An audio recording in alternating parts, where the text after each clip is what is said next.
হ্যাঁ, মা বাবার বদদোয়া। মা বাবার বদদোয়া দিলে ক্ষমা পাওয়ার উপায় কি? বাপ মায়ের কাছে ক্ষমা নিতে হবে, মরে গেলে তাদের জন্য দান করতে হবে। রমজান মাসে বড় বড় কয়েকটা আমল শিখিয়ে দিন, কয়েকটি আমল শিখিয়ে দিন। রমজান মাসে, জি রমজান মাসের আমল কিছু।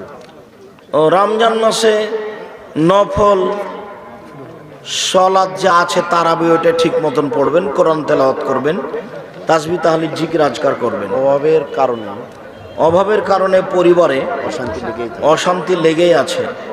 আমি এখন কি করব? রাতে উঠে 2 রাকাত সালাত আদায় করে আল্লাহকে কান্নাকাটি করে বলেন, আল্লাহ এটা দূর করে দিবেন ইনশাআল্লাহ। শিশুকে কতদিন পর্যন্ত বুকের দুধ খাওয়াবেন? মায়ের বুকে যতদিন দুধ আছে ততদিন খাবে। 2 বছর 3 বছর 4 বছর কোনো সমস্যা নেই। ওটা হলো 2 বছর, ওটা হলো দুধ মা প্রমাণের জন্য। নিজের বাচ্চা যতদিন দুধ আছে বুকে ততদিন খাবে। রমজান মাসে মারা গেলে কি জান্নাত পাওয়া যায়? জি না।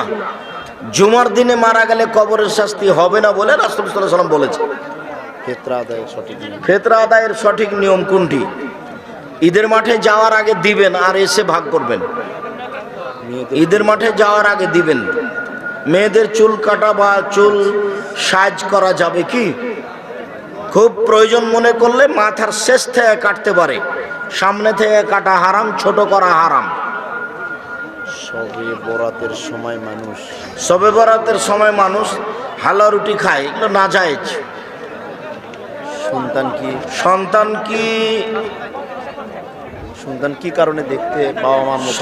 কি কারণে দেখতে বাবা মার মতো হয়? মায়ের শুক্রকীট যদি ওই বাচ্চাদানিতে পেটে গর্ভে যদি আগে গলে যায় তাহলে ছেলে বাপের মতো হবে। যার শুক্রকীটটা গর্ভে পরে গলে যাবে, একসাথে চক্রাকারে ঘোরার সময় বাচ্চা তার মতো হবে। সমাজে কিছু মানুষ বলে আব্দুর রাজ্জাক বিন ইউসুফ গোপনে দ্বিতীয় বিয়ে করেছে। গোপনে কেন করা হবে? ওটা তো প্রকাশ্য ব্যাপার। স্বামী স্ত্রীর বুকের দুধ পান করা কি হারাম? যদি কোনো ব্যক্তি করে থাকে তার করণীয় কি? কোনো কিছু করণীয় নাই। দুধ পান করবে কেন? আরেকটা করলে কোনো সমস্যা নেই। মেন্স বা হাইজের 7 দিনের মধ্যে যদি সহবাস করে, মেন্স বা হাইজের 7 দিনের মধ্যে সহবাস করলে কি পাপ হবে? জি। হাইজ অবস্থায় সহবাস করলে প্রথম দিকে 1 দিনার 300 টাকা জরিমানা দিতে হবে, শেষের দিকে হলে 150 টাকা জরিমানা দিতে হবে। শবে বরাতের রাত্রি কি ভাগ্য রজনীর রাত্রি? জি না।